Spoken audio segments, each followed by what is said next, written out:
Ya, yang bertugas adalah penyalin lilin. 1. Bapak Camat Namurambe. Yang kedua, Bapak Kapolsek Namurambe. 3. Kacapcari Pancur Batu. Keempat, dan Ramil Pancur Batu. Kelima, Ketua BKAG Kecamatan Namurambe. Yang keenam, Ketua Umum Panitia Nata. Ketujuh, mewakili undangan Bapak Sintua M. Huta Barat. Yang kedelapan, mewakili Kepala Desa, yaitu Kepala Desa Kuta Tengah.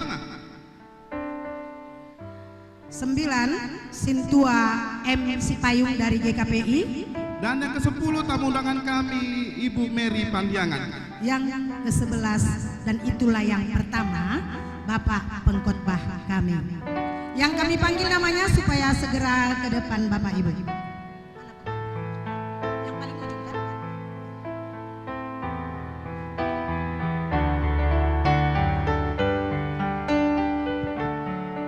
Lihatlah, terang itu sudah datang. Nyalakanlah lilin sebagai lambang Kristus yang menjadi terang dalam hidup kita. Dalam nama Allah Bapa, Anak, dan Roh Kudus, jadilah terang.